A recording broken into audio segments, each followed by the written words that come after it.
Esse vídeo foi gravado quando um dos missionários chegou na China levando um carregamento de Bíblias em mandarim, traduzidas em mandarim.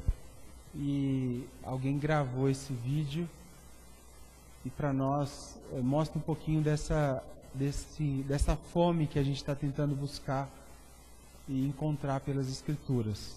Como ele mesmo perguntou, né? Nós temos o acesso e como nós lidamos com esse acesso já liberado. Na semana passada, nós iniciamos falando do livro. Realmente, pessoal, esse aqui é o livro. A grande pergunta para nós é se a gente acredita que esse é o livro. Porque possivelmente, se a gente acreditar que esse é o livro, nossa relação nunca mais será a mesma com as Escrituras. Nós iniciamos trazendo alguns contextos e provas por que esse livro é considerado o livro, né? O maior livro de todos os tempos. Depois falamos que a Bíblia também é uma questão de fé. Não tem como desassociar crer nesse livro e apenas estudá-lo cientificamente. Você não vai conseguir chegar a uma condição plena de quem Deus é. Precisa de uma experiência de fé, né? Depois falamos também que a fé é uma possibilidade da razão, né? Frase essa embasada por John Stott. Crer é também pensar, ou seja, passou-se o tempo onde cristãos eram indoutos, não é isso? Pessoas incultas, o povo da Bíblia, né? Que passava com aquelas roupas mais sociais e que não tinha muita informação. Hoje vemos pessoas estudando mestrado, doutorado, pós-doutorado em matérias correlacionadas com a cosmovisão cristã, ou seja, não são pessoas indoutas. Esse livro alcança tanto a pessoa simples de conhecimento que aprendeu a ler agora, quanto os mais sábios escritores têm se curvado a esse livro. Foi um livro escrito num tempo mais ou menos de 2000 anos, por 44 autores diferentes. São 66 livros, 39 do Antigo Testamento, 27 do Antigo Testamento, 27 do Novo Testamento. E esses livros, quando se conectam, eles fazem sentido. Miraculosamente, eles fazem sentido, né? Depois falamos como Deus inspirou a Bíblia, como Deus se revelou. Eu gostaria de lembrar aquele testemunho daquele nosso irmão, pastor, que foi fazer um curso de filosofia na USP, e foi perguntado a ele já era pastor, por que era coerente defender que a Bíblia é o livro de Deus, e por que é razoável dizer que Deus escreveu um livro. E aí ele questionou da seguinte forma aqueles que estavam perguntando para ele. Primeiro, a gente tem que se perguntar se cremos em um Deus. E partimos do princípio que cremos. Se cremos em um Deus, temos que se perguntar posterior a isso, se esse Deus que acreditamos ser o Criador de todas as coisas, ele quis se relacionar conosco ou ele não quis se relacionar conosco. Se esse Deus quis se relacionar conosco, a gente vai perguntar na sequência como esse Deus deve ter se mostrado, se revelado.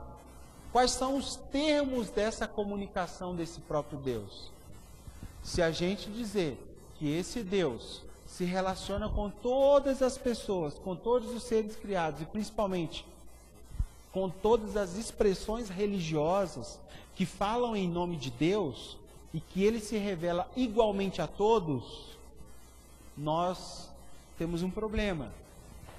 Porque o que Deus falou para o cristianismo é diferente do cristianismo protestante, é um tanto quanto diferente do que ele falou para o Umbanda, do Candomblé, do Espiritismo de Allan Kardec.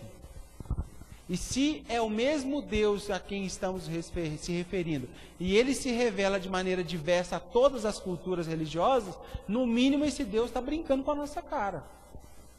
Porque a Joyce, ela é uma só pessoa, ela não pode ser uma pessoa para o Ismael, uma outra pessoa para mim.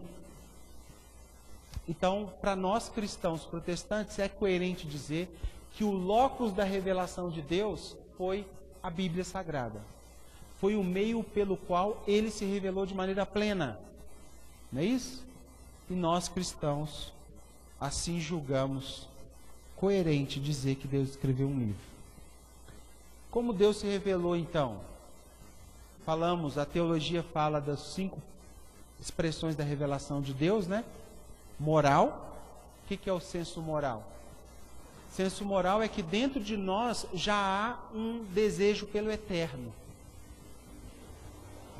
Antes mesmo de você conhecer a Deus, já existia algo dentro de você, uma bússola que já buscava alguma coisa referente a Deus.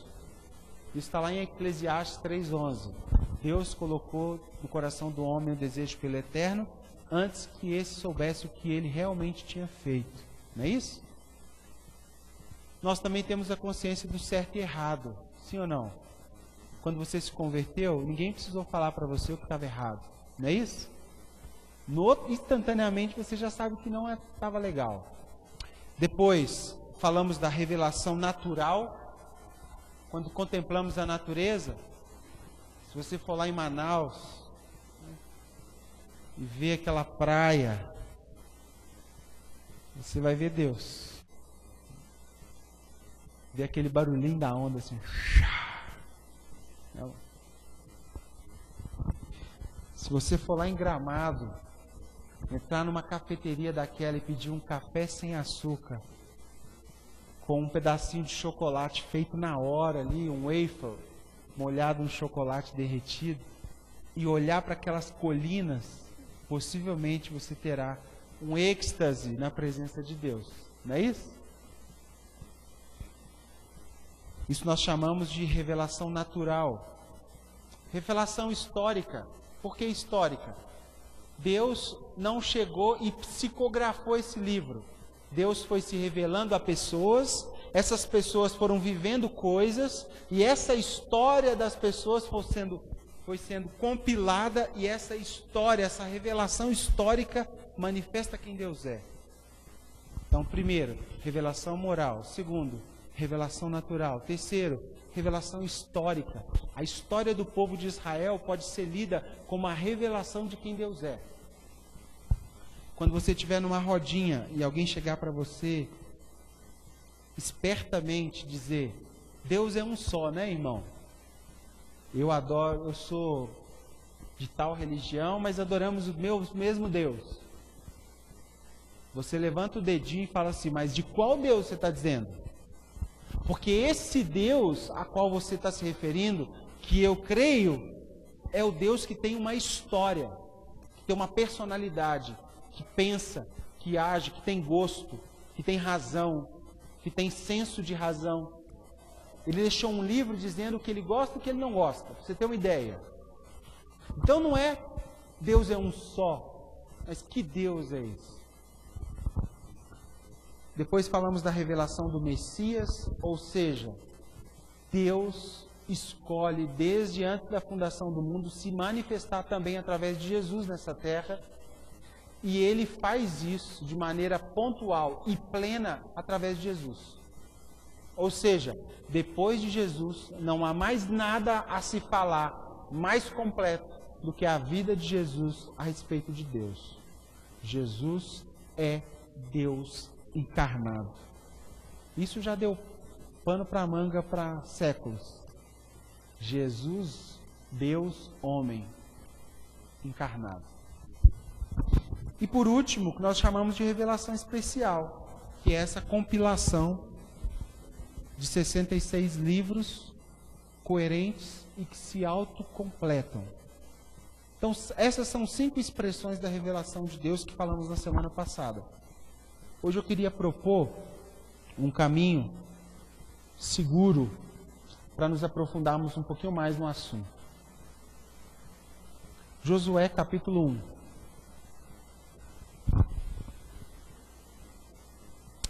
Josué capítulo 1. Gente, eu gosto muito do livro de Josué, e eu acho que ele tem sempre a ver, ele é sempre pontual na minha vida, com relação ao tempo de vivência. Eu acho ele muito aplicável. Josué, capítulo 1, versículo 8.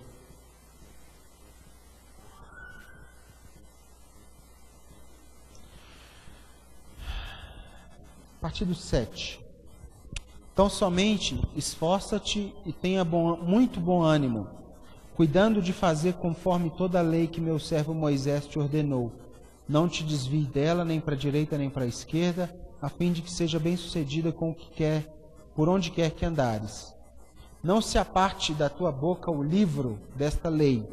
Antes, medita nele dia e noite, para que tenhas cuidado de fazer conforme tudo quanto nele está escrito, porque então farás prosperar o teu caminho e será bem-sucedido.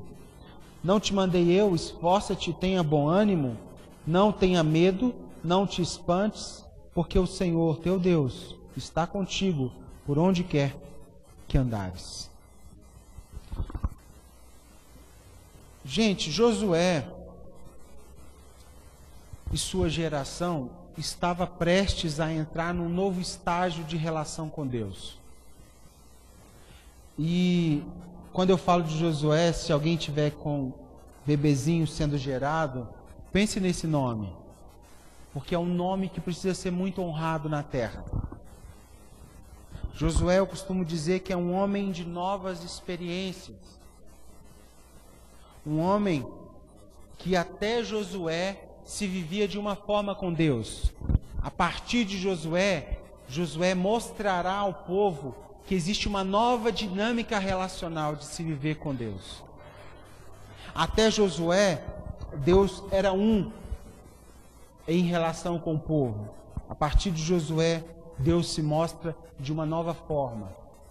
Esse texto fala de um tempo onde haveria uma nova ocupação na terra. E quando nós falamos de ocupação, eu aplico isso à nossa realidade, nós estamos trabalhando com esta ideia sobre a igreja. A igreja ocupar esferas da sociedade, a igreja ocupar áreas, lacunas, que muitas vezes entregamos para Satanás e ficamos numa movimentação templista apenas. É uma construção interior de uma mentalidade onde ela se manifesta lá nas suas áreas de trabalho, na sua dinâmica relacional semanal, na sua família. É uma espiritualidade que ultrapassa o culto, o clero, domingo, o templo. Ela desemboca na sua vida cotidiana. Ou seja, é um Deus que afeta todas as áreas da sua vida, inclusive a maneira como você se relaciona com a sua esposa. Quando falamos sobre, por exemplo,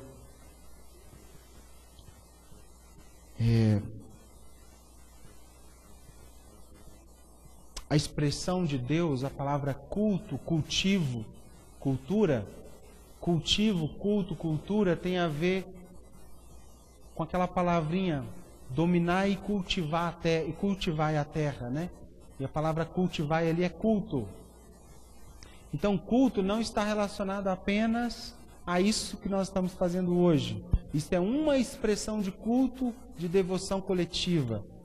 Mas culto tem a ver com uma vivência, uma dinâmica relacional cotidiana, que afeta todas as esferas da sociedade. Isso é o nosso sonho como comunidade, né?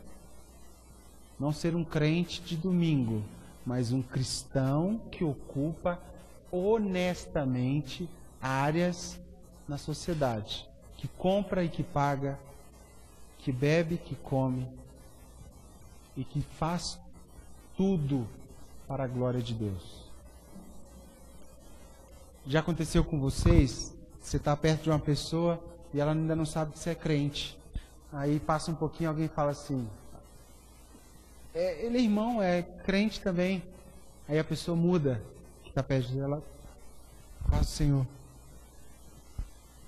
E comigo, às vezes, Outro dia eu estava lavando aqui na porta, e aí passou uma moça e falou assim: ô menino, quem que é o pastor dessa igreja aí? E eu estava de bermuda, chinelo, camiseta. Eu falei: ixi, o que eu respondo? Olhei para dentro, o Bruno não estava, não tinha ninguém. Sou eu mesmo, com a mangueira ligada. O senhor está precisando de alguma coisa? Ela me transformou na hora. Ó, então paz do Senhor.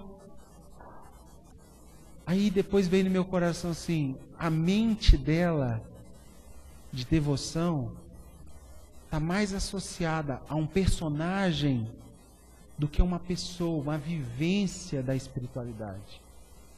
Isso é muito triste. Muito triste. É contra isso que estamos lutando. É contra um crente que ele não precisa de patentes, ele já é.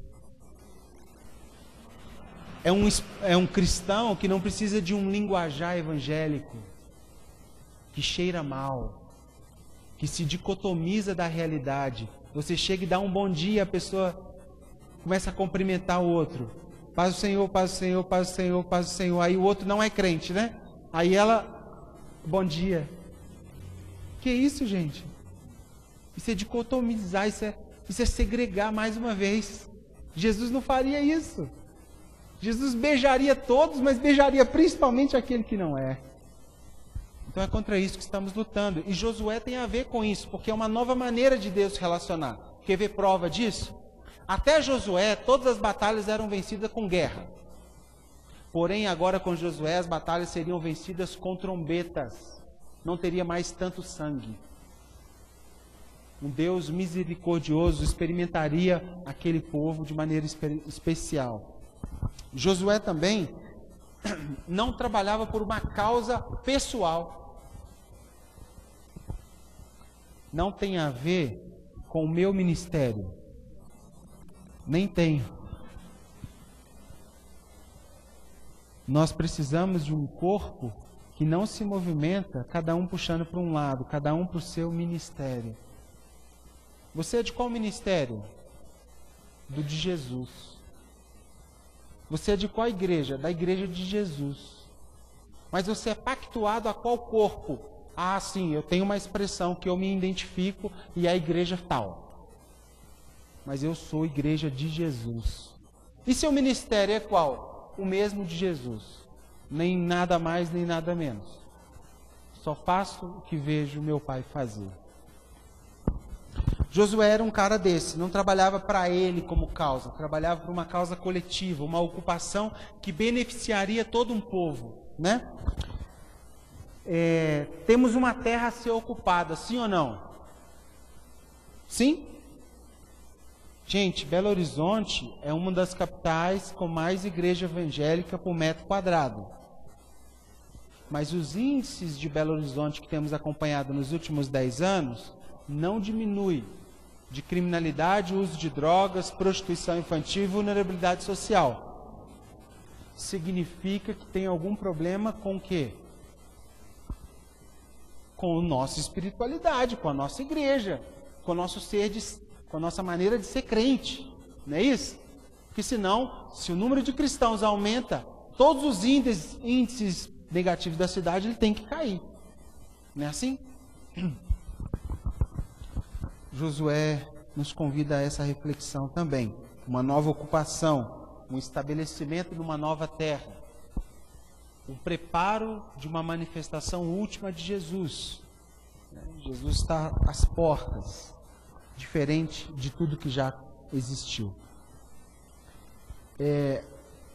E a recomendação para Josué manter firme no que Deus pediu foi muito clara.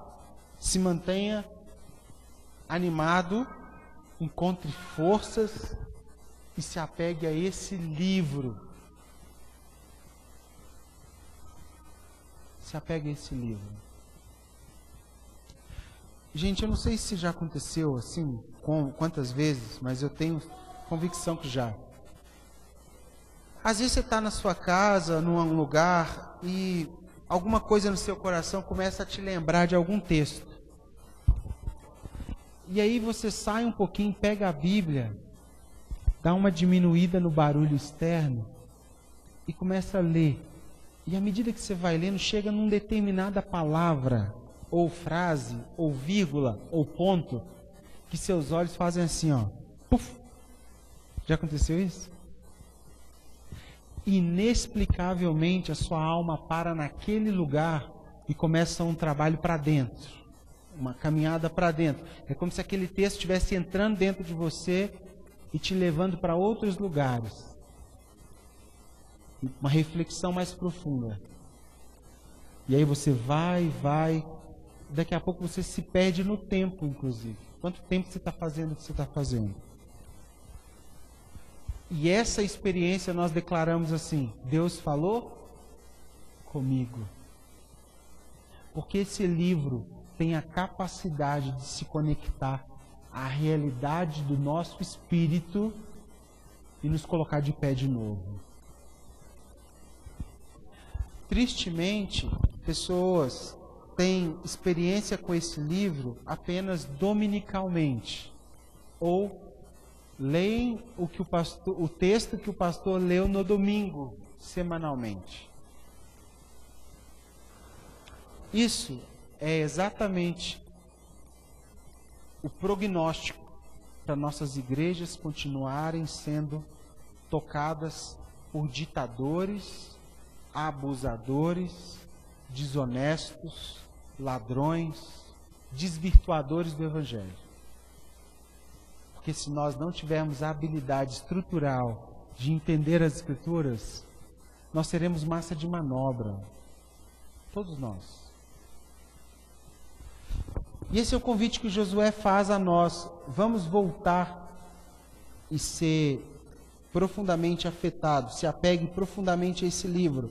Josué estava diante de uma cidade histórica, com tradição, com reputação, mas essa cidade estava em crise. E Deus fala que vai estabelecer esse povo nessa nova terra, numa nova ocupação, justamente nesse lugar de crise. Mas teria que seguir um manual, um caminho, que era ânimo e se apegar ao livro, às Escrituras. Eu gosto quando ele fala dia e noite, ele traz uma ideia de transferência de coragem e força. Esse livro é capaz de fazer como pessoas muito simples, muito comuns, se tornem em pessoas extraordinárias na mão de Deus. Esse livro é capaz de convocar pessoas a entregas heróicas na mão de Deus. Como a Rebeca falou, perdemos um amigo, o Gregório, um cara joia, que influenciou direta e indiretamente a nossa vida. Última vez que estivemos juntos no Ceifar, ele dava aula em seminários da missão. Cara tão apaixonado por Jesus. E ele decorava os livros, os textos. Muitas vezes ele parava e começava só a falar os textos decorados do coração dele e chorar. Queimava de tanto Jesus. Se encostava nele, saía a Bíblia. E nesses últimos 3, 4 dias, com a morte dele, até na morte dele, ele tem incendiado pessoas. As pessoas têm parado para refletir assim, cara, o Gregório se converteu com 35, 40 anos no Havaí, fumando maconha em cima da árvore. Se converteu. Em 20 anos, ou menos de 20 anos, ele fez mais por Jesus do que igrejas inteiras. Assustador. Assustador. O legado que ele deixou é maior do que o legado de comunidades que estão plantadas há 30, 50 anos no mesmo lugar e não tem relevância. Tudo a vida de um homem que se debruçou nesse livro. Salmo 1 repete esse contexto de Josué, Salmo 1.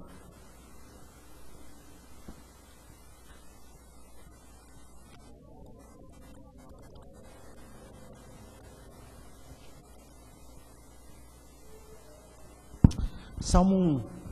Bem-aventurado o homem que não anda segundo o conselho dos ímpios, nem se detém no caminho dos pecadores, nem se assenta na roda dos escarnecedores.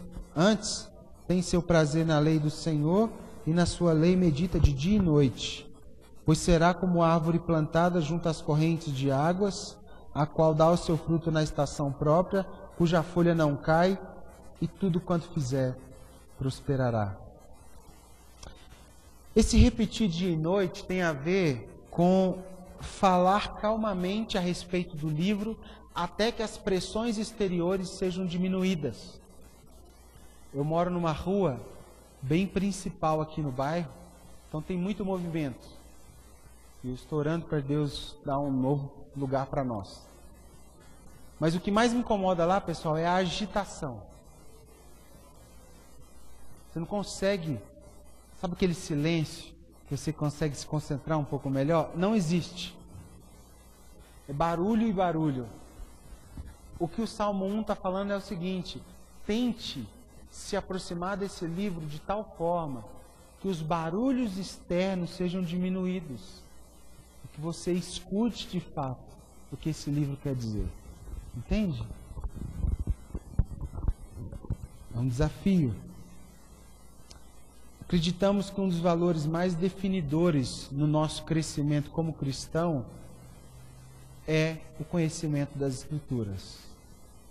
Nós podemos ser participantes de eventos, de encontros, de acampamentos, de treinamentos, podemos fazer vários seminários, mas o que vai definir nosso avanço e nosso crescimento como pessoa cristã é o contato com esse livro.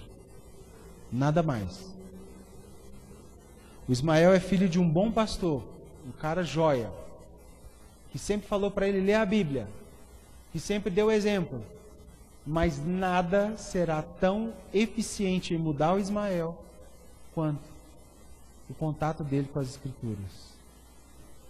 Se eu pudesse ser honesto um pouquinho mais, eu diria que esse livro tem coisas que a gente gosta que esteja aqui e coisas que a gente não gostaria que estivesse aqui. Sim? Como por exemplo,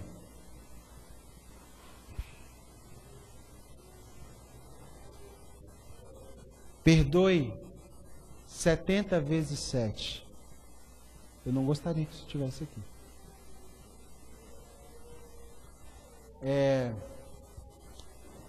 Abençoe seu inimigo. Você gostaria que tivesse nesse livro? Honestamente. Você está de brincadeira. Alguém aqui já tentou liberar perdão para alguém querendo matar ele? É difícil, gente.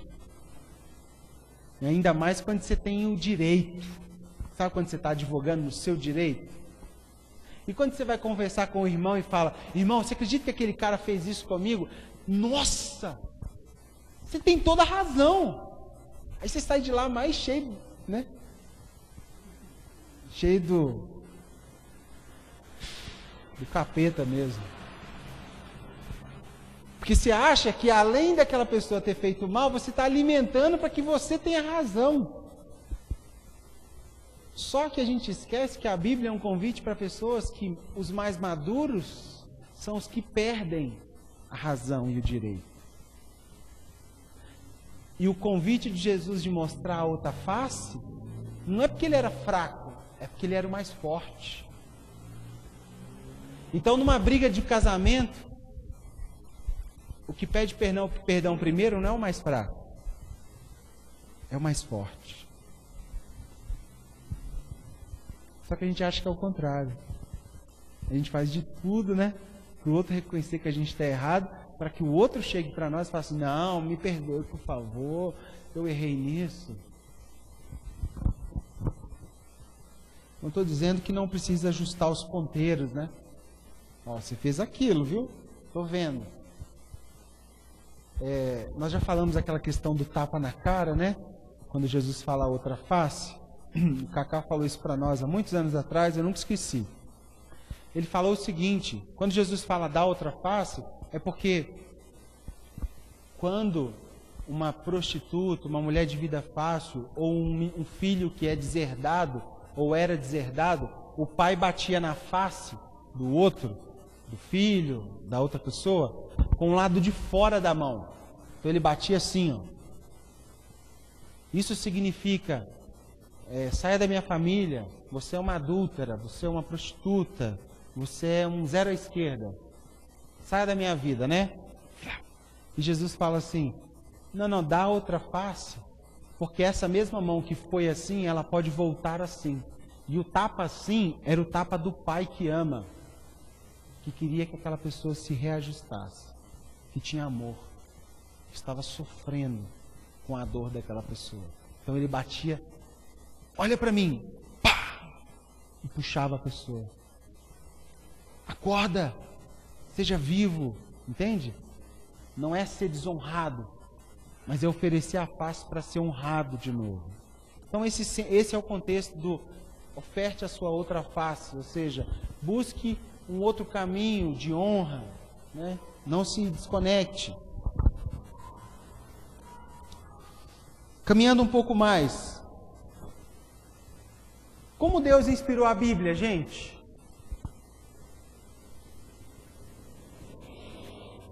Primeiro, sonhos e visões. Sonho de José, lembra de José? Do Egito? Ele teve um sonho, não teve? Aquele sonho foi registrado como Deus. Deus inspirou ele a ter um sonho. Então o sonho de José é uma expressão de inspiração de Deus a José. Então como Deus inspirou a Bíblia? Sonhos, lembra visões, lembra do menino Samuel sendo chamado por Deus? Não sabemos se com voz audível ou não, eu acredito que voz audível. Lembra da voz que veio quando Jesus estava sendo batizado? Você é meu filho amado em quem eu tenho prazer? Não foi só Jesus que ouviu, muitas pessoas ouviram. E a de Samuel, eu também acredito que ouviu, porque Eli achou que Deus estava chamando ele, que o menino achou que quem estava o chamando era Eli, não Deus. E Eli percebeu que podia ser Deus e falou, da próxima vez você responde, Senhor, eis-me aqui. Então, como que Deus inspirou a Bíblia? Dando sonhos, dando visões, e esses sonhos e visões foram sendo registrados. O que mais? Registrou também com teofanias. A teologia chama isso de aparições de Deus, ou do próprio Jesus, em relação com o povo. Teofanias, aparições de Deus. Lembra da aparição daquele anjo, sei lá se é anjo, ou daquele homem, sei lá se é homem, no vale de Jaboque, quando encontrou com Jacó? Gênesis 32. A palavra homem ali é Ishmael. E quando você vai olhar no livro de Oséias, que conta essa história, ele fala que ele lutou com um anjo, com Deus, Elohim. E aí tem uma Bíblia de estudo que diz que quem é aquele que é meio homem e meio Deus? Jesus. Não tenho dúvida. Para mim, foi o próprio Jesus, 100% homem, 100% Deus, que encontrou com Jacó no vale de Jaboque e feriu Jacó. Então tem as teofanias. Lembra de outra teofania do livro de Daniel? Quando eles são jogados na cova dos leões, né? E aí o rei Nabucodonosor olha, só que eles jogaram 3 homens. Quantos tinham lá dentro? 4 homens. Isso é teofania. Deus em persona, em corpo humano. O 4º anjo, né?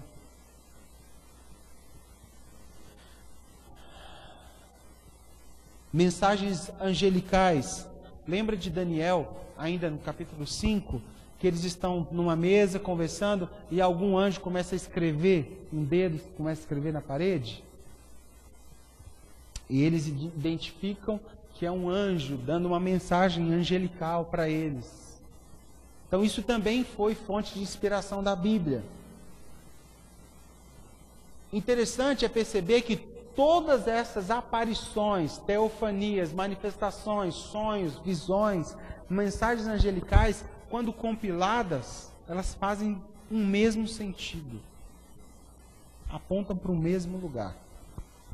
1 Pedro fala que quando os profetas falaram, nem eles faziam ideia ou entendiam plenamente o que eles estavam escrevendo.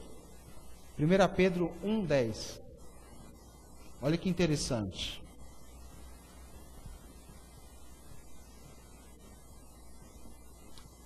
1 Pedro 1,10. Desta salvação inquiriram e indagaram diligentemente os profetas que profetizaram de graça para vós era destinada, indagando qual o tempo ou qual a ocasião que o Espírito de Cristo que estava neles indicava, ao predizer os sofrimentos que a Cristo havia de vir e a glória que lhes havia de seguir, aos quais foi revelado, não para si mesmo, mas para vós. Eles ministravam essas coisas que agora vos foram anunciadas por aqueles que, pelo Espírito Santo, enviado do céu, vos pregaram o Evangelho, para os quais coisas os anjos bem desejam atentar. Irmãos, nem os profetas entendiam direito o porquê das suas profecias. Isso é muito louco. Vinham algo na mente deles, eles liberavam, não entendiam muito bem como aplicar aquilo, mas anos depois, ou num histórico de 2000 anos, aquela profecia aconteceu no tempo certo, por um povo certo, com uma mensagem certa, e hoje é compilada como livro e palavra de Deus. Coisa louca, hein? De fato, esse livro... Alguém já dizia que Deus tem um jeito prioritário de falar conosco, através de pensamentos e sentimentos que são nossos, mas que não têm uma origem em nós. Há uns anos atrás, por exemplo, estávamos numa reunião onde tinha uma pessoa muito amada, estava em processo inicial de gestação. E a mensagem a ser pregada comunicava a sugestão de um nome para aquele ser que estava sendo gerado e que ninguém sabia nem o sexo. Tinha dias. Mas a impressão era tão forte que a sugestão e a nossa percepção é como se Deus estivesse nos dizendo explicitamente, como palavra dele, qual deveria ser o nome. Nós chegamos ao absurdo de ligar para o outro e falar: meu irmão, como é que você está? Tá joia? Pois é, foi Deus que mandou eu te ligar. Não foi? Não falamos isso? Mas como assim Deus te mandou te ligar? Deus passou um WhatsApp e falou: liga para o Fernando. Não! Mas algum pensamento e intenção aqui dentro se conecta com um sentimento que conseguimos codificar, que tem a ver com Deus. E chegamos ao absurdo de reconhecer que o próprio Deus inspirou aquilo. E que realmente pode ser. Sabe aquele culto que você foi e alguém disse algo e era para você e você fala assim: Deus falou comigo, não é? Bíblia não é um livro psicografado, é um livro de vidas, de vivências e de experiências que tem uma intuição, uma origem no próprio coração de Deus. E Deus foi organizando essa revelação em 2000 anos, 44 autores diferentes, para que nós hoje tivéssemos a maior expressão de quem Deus é nas nossas mãos. Muito me assusta a ideia, eu não sou nem pré-tribulacionista, nem como é que é o do meio? Amilenista, nem como é que é? Pós-tribulacionista.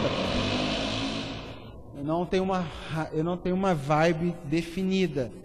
Para mim, qualquer uma que vir, eu estou pronto. Se Jesus quiser que eu passe a tribulação aqui com Ele, se Ele estiver comigo, eu passo o que Ele quiser. O negócio é sem Ele. Então, se eu vou ser arrebatado antes da tribulação, se eu vou ficar durante a tribulação, ou se eu vou... Para mim não importa. Mas uma coisa que me assusta muito é que na segunda vinda de Jesus, a primeira coisa que vai acontecer é o não acesso às Escrituras. A palavra será recolhida. É como se Deus estivesse falando para nós assim, pessoal, vocês tiveram tudo para me conhecer. Agora precisam me ver. Entende? O que isso traz para nós de temor? Qual que é a ideia da gente sair aqui hoje? A ideia é que você saia mais apaixonado por esse livro. Que de fato esse livro é extraordinário, ele é excepcional. Ele é um fogo na minha alma cansada. Ele é um combustível com meu coração. Como a Bíblia se tornou Bíblia. As pessoas então vivem fatos e têm experiências. As pessoas interpretam esses fatos e formulam suas crenças. E essas pessoas têm como verdadeira a interpretação da voz de Deus. Lembra quando Deus apareceu em meio à sarça ardente e começa a liberar informações específicas? Tira a sandália dos pés. Daqui a pouco Moisés sobe e aí recebe as tábuas da lei. Deus deu as tábuas da lei ou Deus deu a voz do que ele pensava e Moisés escreveu em uma tábua? Então, essas agrupações são o responsável para a formação de Deus. Pastor, mas a Bíblia, ela é literalmente palavra de Deus? Isso é uma outra crise teológica. Gente, esse livro é inspiração de Deus. Mas Deus é tão compreensivo e tão amável conosco, que Ele fez questão de deixar a biografia das pessoas que o interpretavam, com seus defeitos e com seus acertos. Entende? Isso é maravilhoso. A coerência bíblica, ela é inerrante, mas a individualidade na interpretação, ela pode ter erros. Deu para entender? Sabe quando Paulo fala assim? Falo eu, não o Senhor? Aquilo que Paulo falou é palavra de Deus ou não? Paulo mesmo está dizendo: não estou falando em nome de Deus, estou dando a minha opinião. Na minha opinião, aquilo que Paulo disse, falo eu, não o Senhor, pode ser considerado opinião pessoal de Paulo, mas que Deus permitiu estar nesse livro porque é coerente com a sua história, com o seu DNA, com a sua construção de moral. Então, tanto faz. É uma opinião de Paulo, porém coerente com uma construção de anos do que Deus está fazendo. Se há uma voz audível, se realmente Deus apareceu em pessoa, se realmente a pessoa que feriu Jacó era um homem humano, mas que depois desapareceu, nós não sabemos. O que nós sabemos é que todas essas pessoas iam tendo experiências, identificando que aquela experiência tinha a ver com a experiência que o outro tinha vivido com o mesmo Deus. Então, quando Isaac tem a sua experiência, ele fala: a minha experiência tem a ver com a experiência que o meu pai teve com o mesmo Deus. Aí o Deus de Abraão passa a ser o Deus de Isaac. Quando Jacó tem a sua experiência, ele amarra a sua experiência ao mesmo Deus. Aí Deus passa a ser o Deus de Abraão, de Isaac e de Jacó. Ou seja, você vai vendo uma coerência na amarração da história de Deus. Por que então devemos acreditar que a Bíblia é a palavra de Deus? Isso é lindo.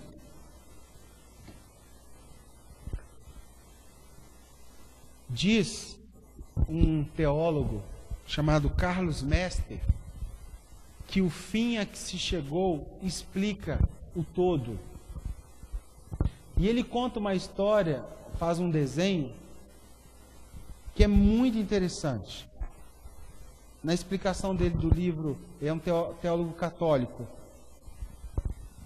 E ele, uma explicação dele num artigo que chama O Novo Olhar Nasce do Espírito. Ele fala assim, olha, depois de 2000 anos, quando Jesus de Nazaré pisa na Palestina e vive como vive, faz o que faz, diz o que diz, morre como morre e é tido como ressurreto pela comunidade dos discípulos, esse fim na história, quando é olhado de frente para trás, pelos discípulos de Jesus, eles conseguem perceber que o fim a que se chegou tem tudo a ver com o começo. E com tudo que foi ao longo da história sendo construído até chegar naquele dia. Jesus faz uma promessa que enviaria o Espírito dele.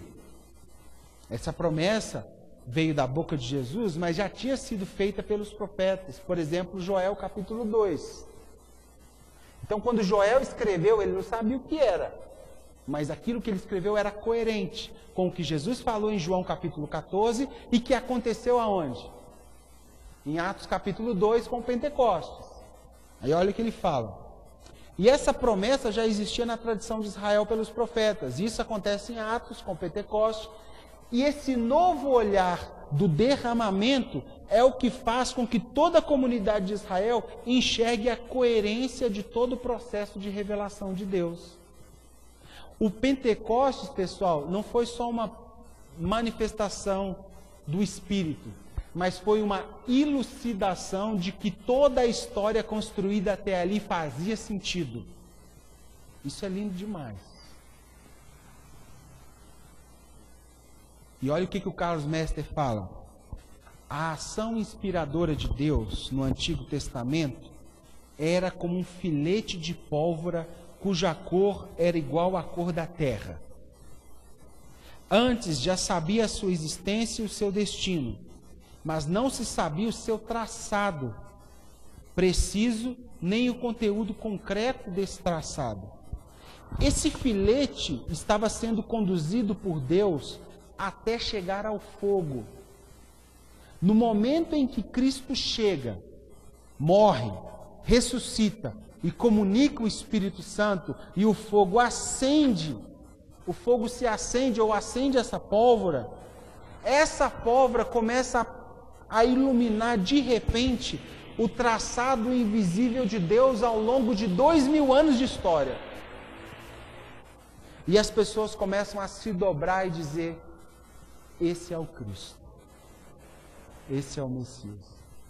E tudo que Moisés falou, tudo que Josué falou, tudo que os profetas falaram, tudo que os cantores falaram, tudo que Davi falou, tudo que Jeremias falou, tudo que Ageu falou, tudo que Amós falou, tudo faz sentido.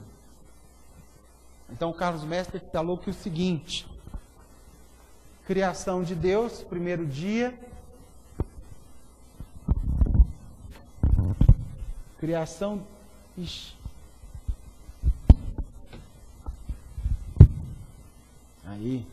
criação de Deus, primeiro dia. Não podemos datar certamente, mas a teologia trabalha com um espaço de 2000 anos da primeira palavra registrada, ou das primeiras, até a compilação do livro.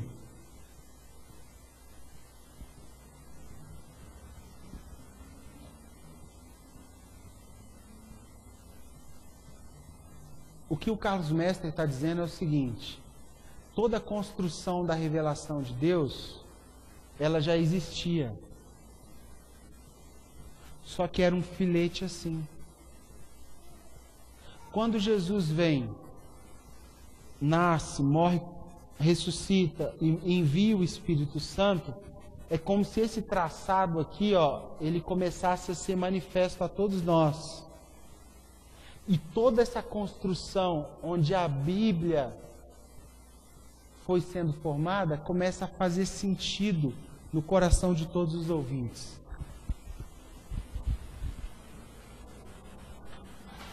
De fato, estamos diante de um livro extraordinário.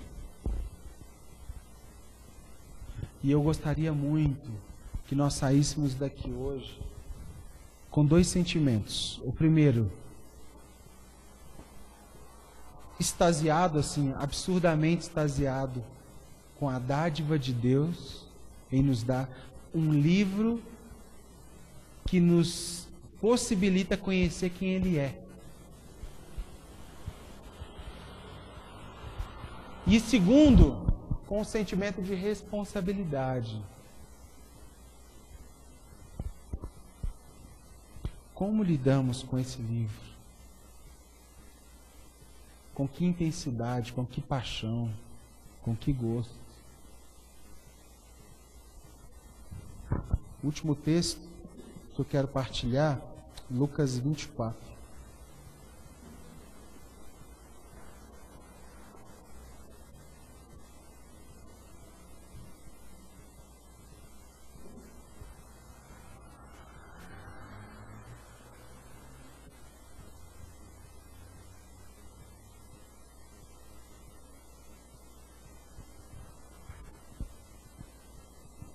Lucas 24, 13.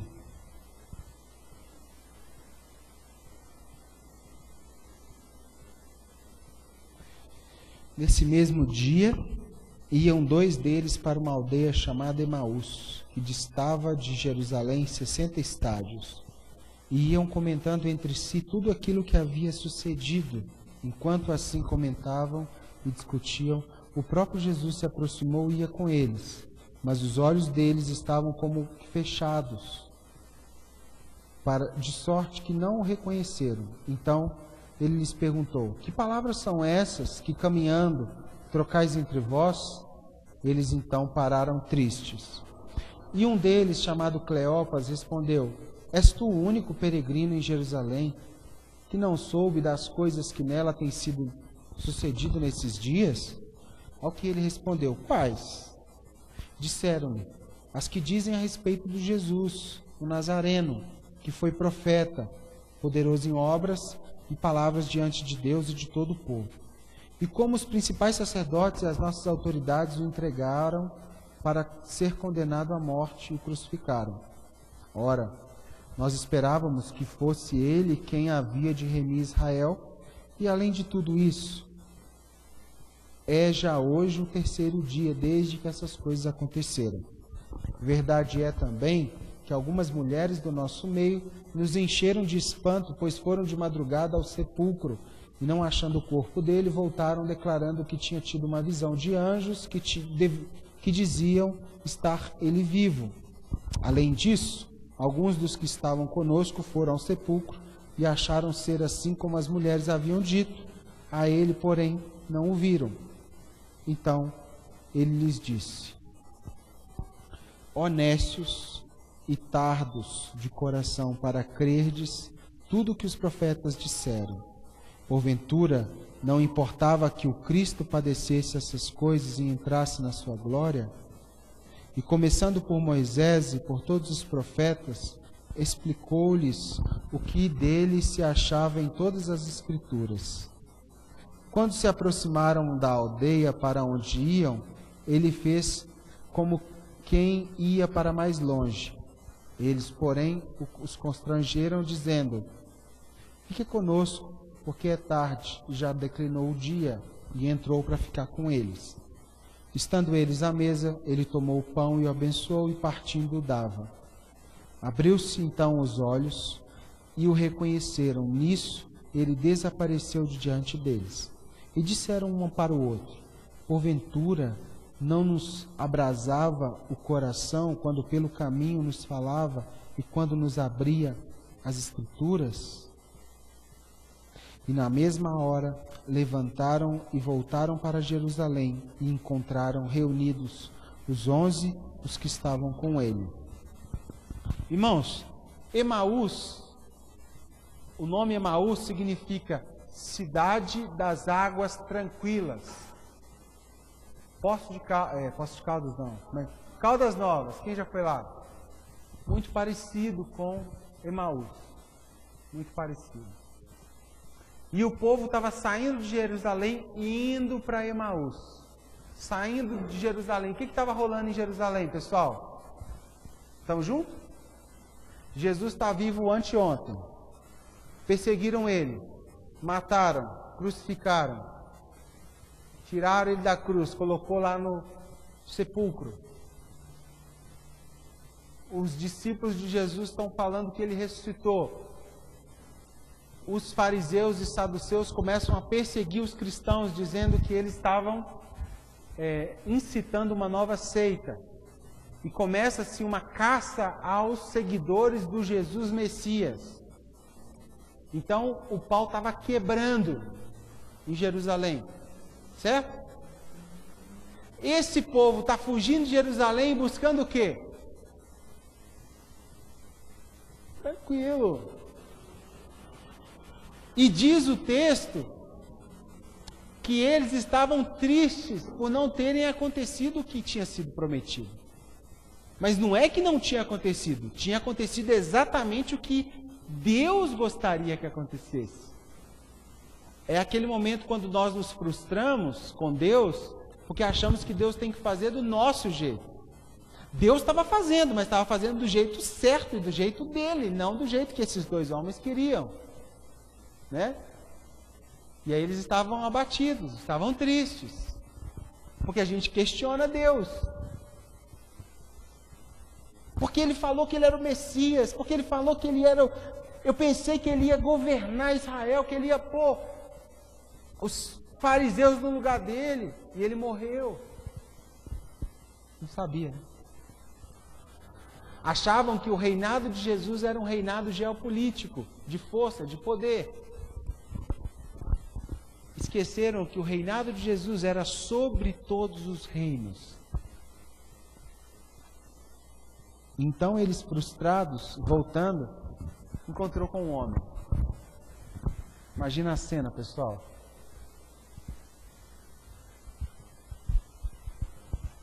Eu e o Gabriel voltando. Pô, você viu lá, né? Não deu certo. E aí chega um homem. O que vocês estão falando mesmo? Ah, você não está sabendo? É uma historinha lá, mais uma, caímos no mais um conto do vigário. Porque falaram que era o Jesus, o Messias. E ele não passou de um fraco. Poderoso em palavras e ações, mas morreu. E esse homem volta-se a esses dois e fala, mas não era isso que estava escrito a respeito dele? Não era exatamente assim que Isaías falou que aconteceria? E eles chamam ele para um momento de hospitalidade, para um café, um pão. E a maneira como ele partia o pão mostrou que de fato ele era o Messias, era o Jesus. Então Jesus desapareceu e esses dois rapazes olharam e falaram assim um para o outro. Será que a gente não percebeu que quando o Evangelho era pregado, não nos queimava no coração a palavra dele? Talvez então a minha expectativa diferente que esteja errada a respeito de como Deus deve fazer, porque Ele continua fazendo. Vamos voltar para Jerusalém. Vamos voltar para o fogo. Mas e se eu morrer? Se Jesus está no governo, ainda que eu morra, eu terei vida. E eles voltaram para Jerusalém. Diz Flávio Joséfos que também foram martirizados os dois caminhantes de Emaús. Eu encerro deixando uma reflexão e um exercício para praticarmos essa semana. Tente expor todas as suas atitudes, perguntas e respostas ao crivo desse livro. Começa com 1 hora. O Paulo vai fechar um negócio. Ele é bombeiro hidráulico. Aí o cara do prédio chamou ele para fazer todo o projeto hidráulico. Ele tem que dar um orçamento, tá certo? O que eu estou convidando ele é o seguinte: naquela hora, tire-se um momento e pergunte nesse livro qual a medida do seu trabalho e a necessidade do seu sustento. Comece com 1 hora.